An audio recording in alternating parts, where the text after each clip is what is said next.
Dan apa yang merajai kita? Kita ni adalah seperti hamba kepada Firaun. Firaun dalam diri kita ni adalah nafsu kita. Ini nafsu dalam diri kita ni dipanggil Firaun bagi diri kita. Kita sedang mengikuti Firaun kita. Nafsu kita ni lebih kita letakkan di depan sebagai tuan kita. Tapi kita tidak mengambil Sayyidina Musa alaihissalam sebagai pembimbing batin kita.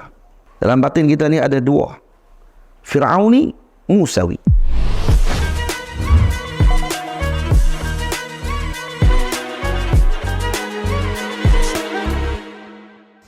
Pada bait yang ke-40, iaitu berkenaan dengan Sayyidina Harun alaihissalam. Jadi saya menyebutkan dalam bait ini, Baginda Harun lemah lembut sifatnya, Sayyiduna Musa terkenal tegasnya. Baik. Baginda Harun lemah lembut sifatnya. Ini Sayyidina Harun, kenapa saya sebutkan dulu daripada Nabi Musa? Karena beliau adalah abang kepada Sayyiduna Musa alaihissalam. Beliau adalah abang kepada Sayyidina Musa. Dan beliau kata dalam riwayat, lebih tua 3 tahun daripada Nabi Musa. Satu pandangan mengatakan bahawa beliau lebih tua 1 tahun sahaja daripada Nabi Musa alaihissalam. Kerana fasihan jiddan. Dan beliau adalah orang yang sangat fasih dalam berbicara.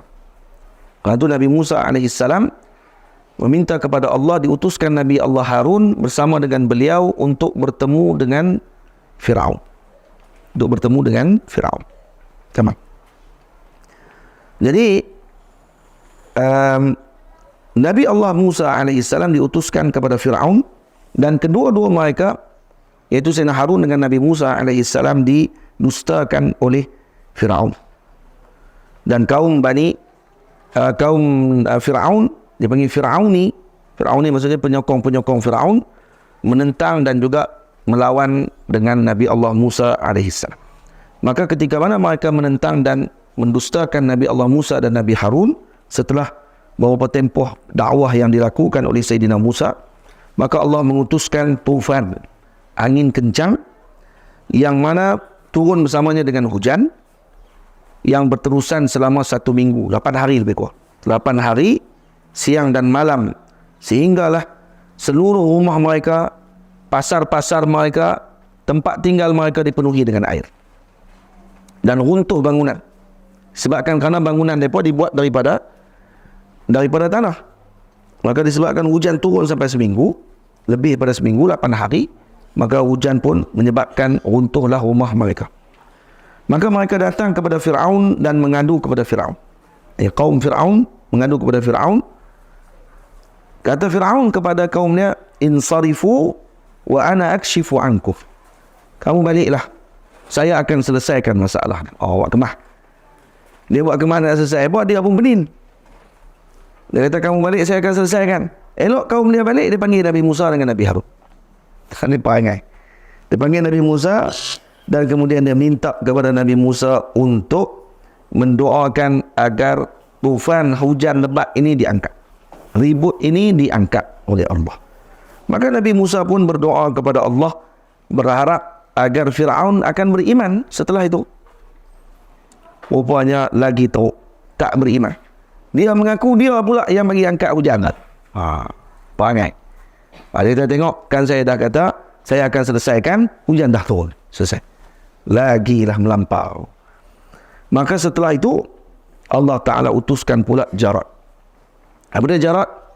Belalang. 8 hari 8 malam belalang menyerang Mesir pada waktu tersebut, sehingga memakan seluruh pokok-pokok dan tanaman mereka, dan berterusan selama 8 hari. Habis makanan mereka. Jadi mereka nak buat jalan, tak boleh nak buat apa. Akhirnya datang jumpa Firaun lagi. Bila jumpa Firaun, sama juga. Firaun kata, insarifu ana akshifu lakum. Saya akan perkenankan dan saya akan selesaikan masalah ni. Panggil Nabi Musa sekali lagi. Panggil. Panggil Nabi Musa sekali lagi. Maka dia kata, kalau kata kamu boleh menghalau Jarad, belalang ni, nu'minu bika, kami akan beriman kepada kamu. Awal pertama Nabi Musa tak letak syarat. Yang kedua, sama juga Firaun yang bagi syarat. Nabi Musa tak kata syarat. Nabi Musa tak kata, aku akan doa tapi kamu kena beriman. Tak. Firaun yang kata, kalau kamu doa terangkat balak ni, kami akan beriman. Lalu Nabi Musa pun doa, berharap dengan keimanan mereka, Allah Ta'ala hantarkan angin sejuk yang menyebabkan belalang ni mati semuanya dalam satu masa. Datang angin sejuk sekali, mati semua belalang tadi. Maka mereka rasa seronok balik. Tapi lepas tu kufur dan kemudian lagi melampau lawan dengan Nabi Musa AS. Ada kata Firaun yang menyebabkan hilangnya balak tadi. Sebab Firaun jemput Nabi Musa mai ke istana seorang-seorang dengan Nabi Harun. Tapi tak ada orang lah waktu tu, jadi dia mengaku dia lah. Tak ada keluar berita apa lah, kan? Dan kemudian Allah Ta'ala hantar pula dengan Al-Qum. Qum lah dia macam kutu. Dan kutu tadi menyebabkan Qum ataupun kutu ataupun dipanggil macam kutu. Kutu binatang ni yang melekat pada tubuh mereka, asalnya ada di ni, masuk dalam rumah mereka, lekat dekat baju-baju mereka, dan akhirnya makan rumah mereka. Dia kirasakan kutu ni makan habis rumah-rumah kali, makan sekali dengan baju-baju, dah tak ada baju buat habis dah, makan orang kali, tokok habis lagi orang makan. Dan sampai ke bulu-bulu kat badan mereka pun habis penuh dengan kutu, dia makan. Jadi pada hidup berapa hari? 8 hari 8 malam. 8 hari dah. Tadi pun 8 hari 8 malam juga. Ni 8 hari 8 malam. 8 hari ni 8 hari yang sangat menyiksakan. Dan dia berjumpa dengan Firaun dan bagi tahu kepada Firaun. Firaun pun kata, kamu baliklah, saya akan selesaikan. Dipanggil kepada Sayyidina Musa. Lalu Nabi Musa pun berdoa setelah mana dia janji nak beriman, maka Allah Subhanahu wa taala menghilangkan kutu-kutu tersebut sekelip mata, pun juga tidak beriman. Lagi melampau pula lepas tu, Allah hantar pula lagi dengan apa? Dengan katak. Katak ni yang paling teruk boleh. Sebab apa teruk? Sebab katak. Dalam nasi ada katak, dalam lauk ada katak, buka dalam bilik tempat nak mandi katak penuh. Lagi semua katak. Elok dah masak dah makanan, buka-buka katak ada dalam tu. Elok nak suap makan, katak masuk dalam mulut. Katak lompat dulu dalam mulut sebelum makanan tu disuap. Tak geli ke apa? Jam terus kat ni. Jabatan ni yang paling teruk kali. Akhirnya mengadu kepada Nabi Musa AS, mengadu kepada Firaun juga. Dia buat Firaun lagi. Puak ni macam kita, faham? Lepas tu kata masyaikh, dalam kesufian, jiwa kita ni seperti Bani Israel, seperti kaum Firaun dan Bani Israel sama, yang ketika mana diberikan oleh Allah dengan nikmat, kita akan bersyukur sekejap dan kemudian kita lupa. Faham? Ketika diberi dengan balak, kita ingat dengan Allah, angkat tangan doa, Allah Ta'ala angkat balak, kemudian lepas tu lupa balik. Sama macam kaum ni. Dan apa yang merajai kita? Kita ni adalah seperti hamba kepada Firaun. Firaun dalam diri kita ni adalah nafsu kita. Ini nafsu dalam diri kita ni dipanggil Firaun bagi diri kita. Kita sedang mengikuti Firaun kita. Nafsu kita ni lebih kita letakkan di depan sebagai tuan kita. Tapi kita tidak mengambil Sayyidina Musa AS sebagai pembimbing batin kita. Dalam batin kita ni ada dua, Firauni, Musawi. Nak pilih yang mana ni? Kita lebih banyak menjadi budak kepada Firaun. Faham? Jadi diuji oleh Allah Ta'ala lah, dia jadi balik budak Firaun. Tak juga ikut dengan Nabi Musa AS. Ini perjalanan salik ila Allah begitu. Kalau kita baca balik dalam Quran kisah Firaun dengan Nabi Musa, maka kita akan dapati peristiwa-peristiwa tersebut sebenarnya adalah menunjukkan kepada jiwa kita sebenarnya. Batu kisah Firaun dengan Nabi Musa paling banyak dalam Al-Quran.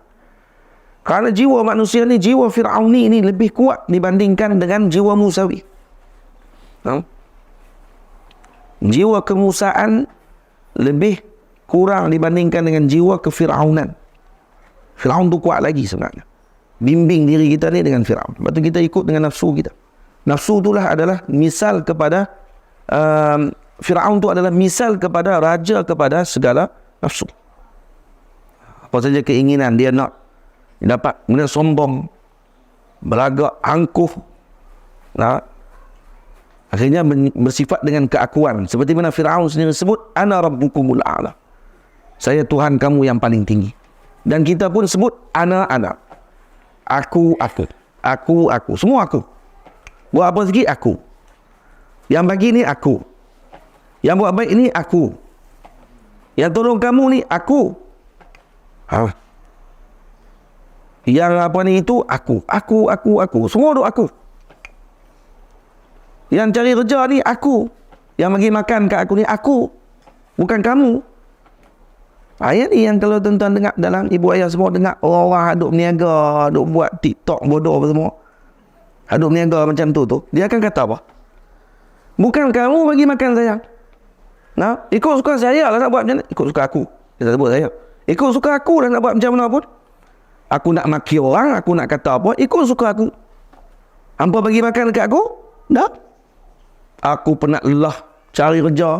Aku yang bersengkang mata siang malam. Aku yang buat begini-begini sampai aku kaya. Lepas tu hampa nak komplain aku. Aku daripada awal sampai ke sudah. Kadang dia tukar juga. Allah yang bagi makan saya. Tapi sombong, belagak, lawan dengan orang. Kata dekat orang dan seumpamanya. Tak.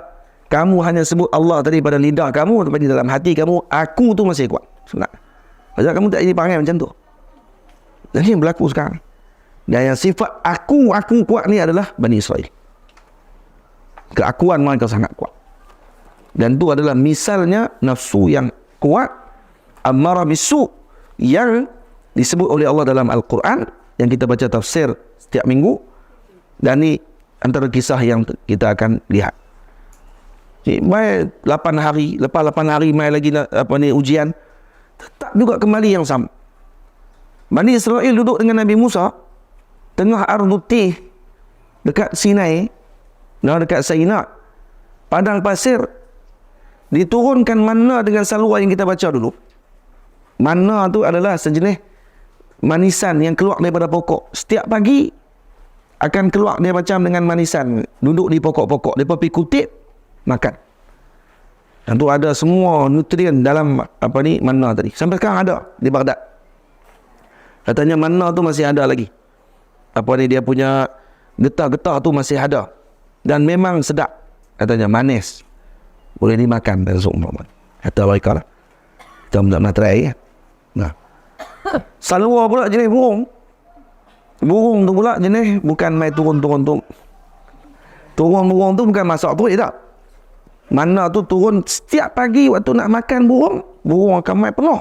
Mereka cukup pergi jala burung tu tak lari. Tak pun pergi kutip dia burung-burung tu. Nah, dia supaya masuk hutan, kijang main duk bergedik depan dia. Tapi dia tembak. Pegang tanduk, tolak sikit, melek. Orang itu kan. Tak nikmat ke tu? Binatang main. Ni nak kena pergi tahan burung, balang. Bukan senang lah no. Nak kena naik bot, beli minyak. Mampus tengah tu. Bot mampus.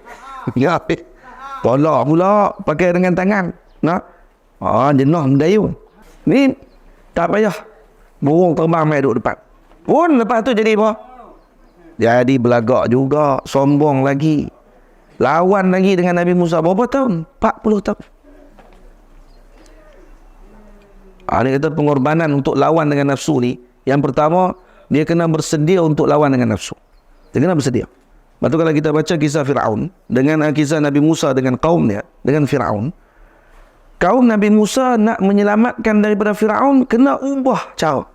Ubah cara daripada, kena berusaha untuk keluar daripada Mesir. Pergi ke negeri yang baru. Macam itulah jiwa kita. Kita kena berusaha untuk, kita kena bersedia untuk usaha, ubah tempat duduk nafsu dalam diri kita ni. Kena berpisah daripada Fir'aun tu. Jadi nak berpisah ni kena pengorbanan. Dan masa dia bukan pendek. Nabi Musa 40 tahun. Maknanya kita kalau nak ikut Musa dalam jiwa kita, mungkin makan masa yang panjang. Untuk keluar daripada Fir'aun dalam jiwa kita. Jadi kita seolah macam berlaku perpindahan kerohanian dalam jiwa kita ni, untuk berpindah daripada Fir'auni kepada Musawi. Tamam? Jadi bila nak pindah, dia kena lalui lautan yang luas. Maka Nabi Musa AS waktu ketika nak pindah bersama dengan kaumnya, nak pergi ke seberang, dia kena lintah lautan. Macam tu juga kita. Nak lintah dengan nafsu kita ni, kena ada laut besar. Baik, macam mana nak lalu laut besar tadi? Dalam riwayat sebut, Nabi Musa dan kaumnya tidak dibelah laut, melainkan mereka masuk dulu ke dalam laut. Sehingga sebahagian di kalangan mereka sampai di dagunya air laut tadi, barulah terbelah laut tadi. Maksudnya, kalau kamu nak dapatkan perubahan, kamu kena menceburi. Kena masuk untuk berusaha dan berubah. Tak boleh duduk tepi laut, tunggu laut pecah. Tak boleh. Masuk dulu. Dan mereka masuk tadi dengan keyakinan. Keyakinan dengan Musa. Nabi Musa AS. Macam mana nak yakin ni?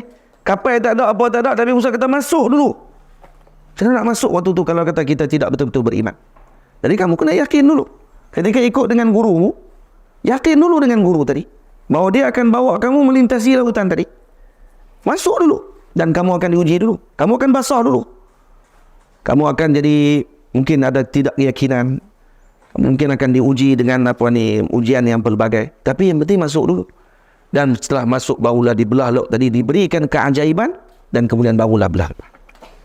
Faham?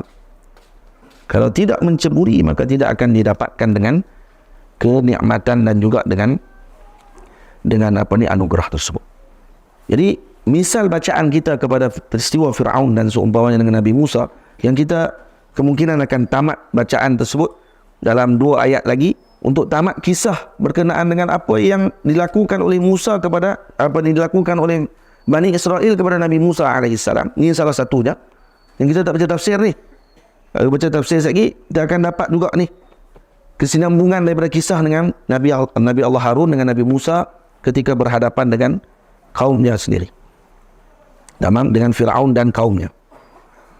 Lepas tu Nabi Musa antara Nabi Ulul Azmi. Nabi Ulul Azmi yang agung, karena dia sangat sabar dengan apa yang diberikan oleh kaumnya. 40 tahun ibu ayah semua yang keluar di Ardutih, ketika mereka keluar di tanah gersang tadi ni, 40 tahun tu maknanya lebih kurang 2 generasi setelah tu barulah boleh masuk ke Kanaan. Kanaan di bumi Palestin, mereka masuk setelah 2 generasi. Jadi duduk sesat di tengah tu, Tok Wan tak boleh masuk. Tok Wan mati di Sainab. Yang boleh masuk cucu.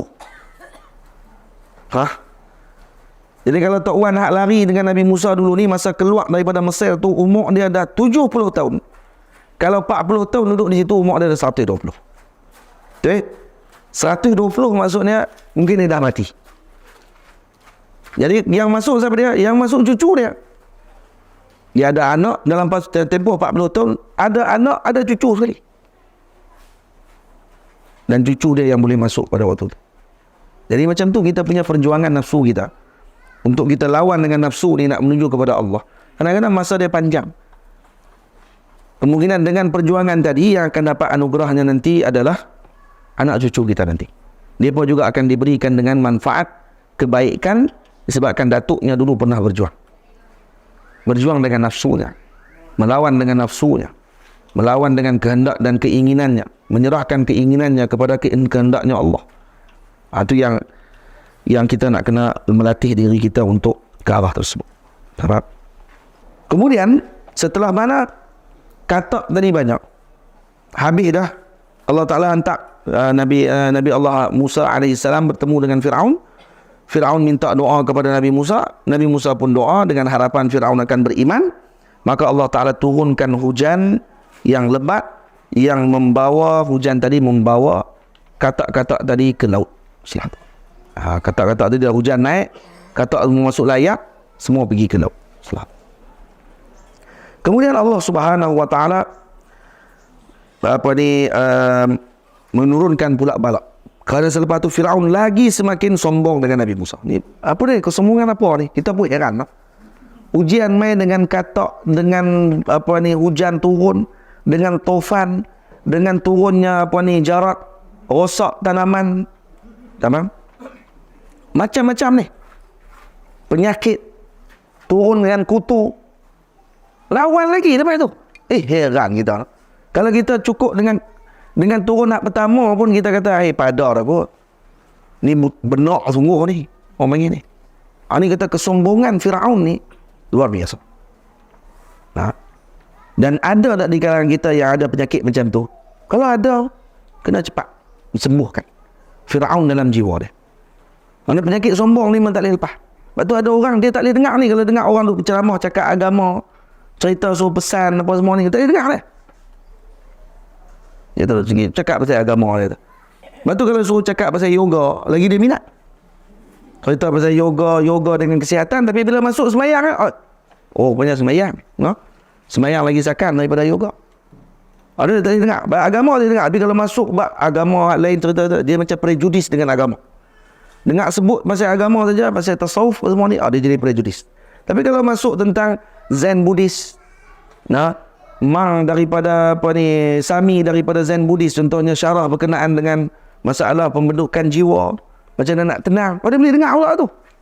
Dia boleh seronok dengar motivasi tu daripada dengar bacaan kitab tasawuf yang dibaca oleh para ulama sufi. Tak boleh dengar ni dia ada penyakit sebenarnya. Lubang telinga dengan jiwa dia sebab tutup sebenarnya untuk dengar kebenaran daripada yang sepatutnya. Bukan kita dilarang untuk mengambil manfaat, tak. Mereka pun ada manfaat dia sungguh. Mereka pun ada manfaat yang boleh untuk kita ambil manfaat tersebut daripada ucapan mereka, perkataan mereka. Kita tidak ada hajar, maksudnya kita menghalang untuk mengambil manfaat daripada siapa pun, atau daripada iblis sekalipun, untuk mengambil manfaat. Sayyidina Abi Hurairah mengambil manfaat dengan syaitan. Tangkap 3 hari 3 malam. Waktu syaitan tu masuk nak curi dalam Baitul Mal, dalam perbendaharaan negara, hanya ditangkap oleh Sayyidina Abu tangkap syaitan tu. Pegang. Tak pergi kat Rasulullah. Jangan, dia kata tolong, jangan. Dia kata. Hari ketiga tangkap pula, dia kata saya nak ajak kamu satu benda. Kalau kamu baca ni syaitan takut. Baca apa? Baca ayat kursi. So jumpa Rasulullah. Kata 3 hari saya ada tangkap satu jenis makhluk ni, pelik makhluk ni. Ada satu riwayat sebut kata kakinya macam kambing, macam tu. Badannya agak berbulu, tapi tangkap. Kira boleh tangkap tu, kira Masya Allah. Saya nak Abi Hurairah, tangkap. Jumpa dengan Rasulullah. Rasulullah kata apa? Rasulullah kata, dia kata, kalau kata nak bagi elak daripada syaitan, maka syaitan takut dengan baca ayat kursi. Terus Rasulullah kata apa? Sadaqaka wa huwa kadzub. Dia cakap benar kepada kamu, dia sendiri penipu besar. Hadis cakap tu betul. Yang baca ayat kursi. Tapi dia sendiri penipu besar. Dia tu siapa? Dia tu syaitan. Ajak kamu solat tu syaitan. Jadi mengambil ilmu ni daripada siapa pun tidak ada masalah. Sebab kadang ilmu tu keluar daripada mulut seseorang, yang beramalnya orang lain. Yang beramalnya orang lain, kemanfaatnya kepada orang lain. Baik, setelah habis daripada ujian tadi, Allah Ta'ala turunkan pula dengan ujian pada waktu tersebut. Allahumma salli ala Sayyidina Muhammad. Nabi Musa, Allah Ta'ala arahkan kepada Nabi Musa setelah Fir'aun lawan lagi dengan Nabi Musa. Setelah turunnya katak tu, Allah Ta'ala kata kepada Nabi Musa, pergi ke sungai Nil, idrib bi'asaka Nil. Idrib bi'asaka an-Nila. Katak dengan tongkatmu, wahai Sayyidina Musa, akan sungai Nil.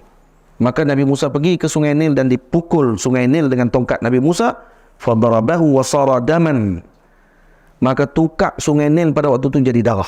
Waktu itu semua sungai Nil jadi darah waktu itu.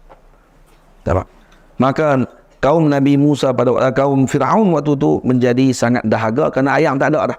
Semua air jadi darah. Cedok je darah. Dan kalau Fir'auni dengan Israeli ni kaum Nabi Musa, Fir'auni kaum Fir'aun Qibti, mereka kalau pergi ke sungai, kalau Fir'auni geng-geng Fir'aun cedok air sungai Nil jadi darah. Kalau kaum Nabi Musa Israeli, kau cedok air jadi air, cedok darah jadi air. Jadi pok ni jadi dia sebagai isyarat tu kamu kena ikut Nabi Musa. Tak, tetap tak mau ikut juga. Tamam? Dan akhirnya selepas 8 hari, Fir'aun pun menjamin, kata dia akan beriman. Jamin tu, kami jamin kali ni. Kamu doa angkat malak ni kami beriman. Harap tak beriman kau. Panggil Fir'aun tunggu. Ni kata Fir'aun, moga Allah laknat kepadanya. Dan satu hari, ketika setelah 8 hari tersebut, cerita terakhir, Allah Subhanahu wa Ta'ala menurunkan Sayyidina Jibril alaihi salam. Apa? Dari riwayat disebut dalam kitab Al-Imam Al-Jurdani ni, Allah menurunkan Sayyidina Jibril dengan rupa anak Adam, macam orang. Turun bertemu dengan Fir'aun dengan pakaian yang sangat indah. Dia masuk ke dalam istana Fir'aun. Lalu Fir'aun tanya, "Man anta?" Fir'aun tanya, "Kamu ni siapa?" Maka Sayyidina Jibril yang berupa sebagai seorang lelaki tadi kata, "Abdun min abidil malik." Saya adalah hamba daripada hamba Tuhan, hamba Raja yang agung. "Ji'tuka mustaftiyan ala abdin min abidi malaktuhu min ni'mati." Dia kata, saya datang ni nak minta pandangan denganmu, wahai Fir'aun, tentang hamba ku.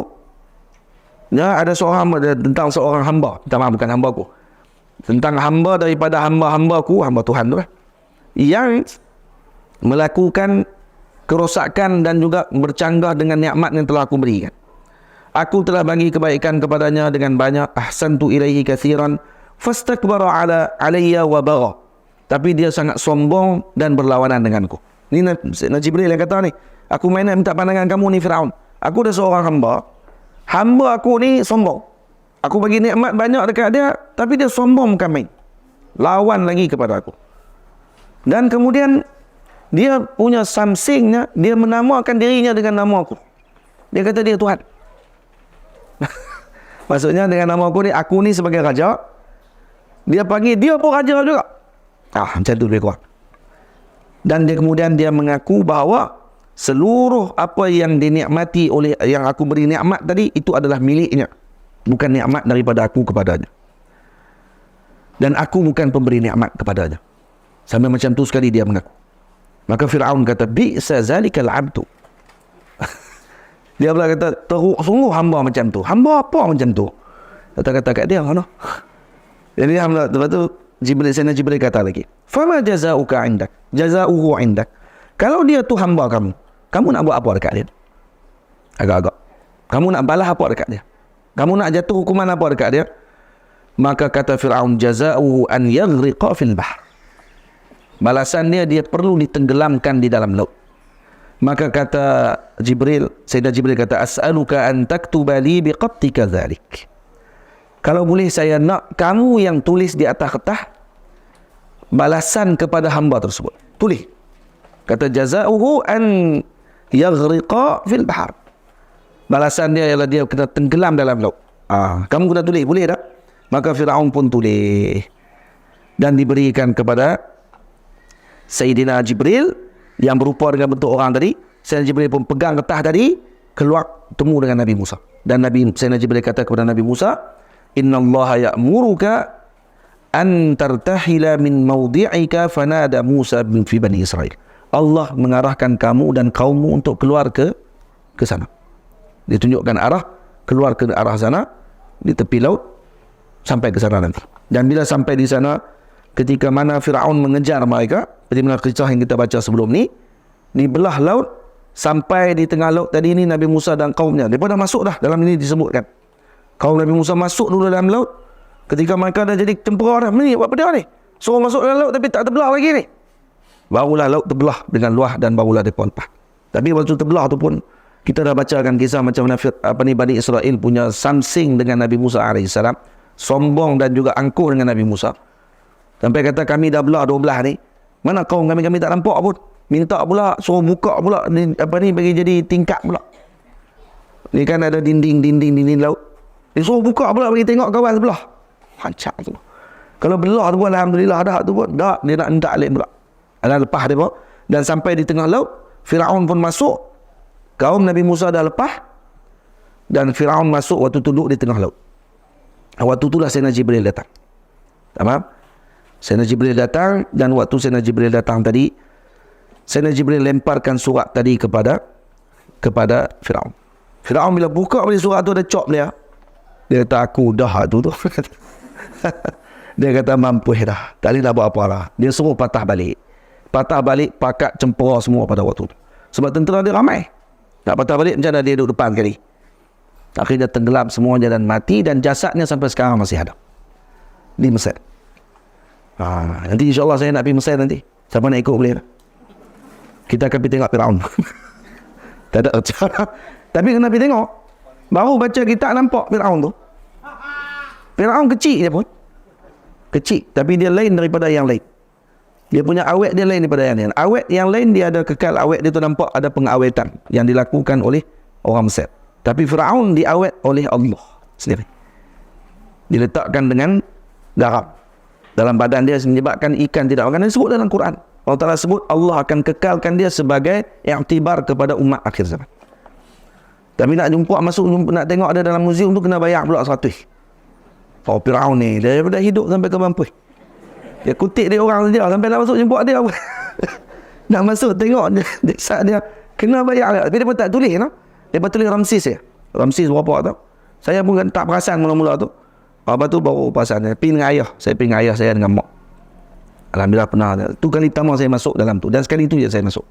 Sepanjang 16 tahun saya di Mesir, itulah sekali saya masuk ke dalam muzium Mesir untuk melihat Firaun. Maksud saya bukan pergi cari Firaun.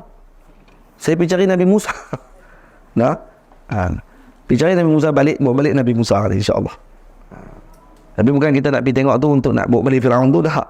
Nabi tengok macam mana Allah Ta'ala beri kepada kaum yang mendustakan Allah Subhanahu Wa Ta'ala.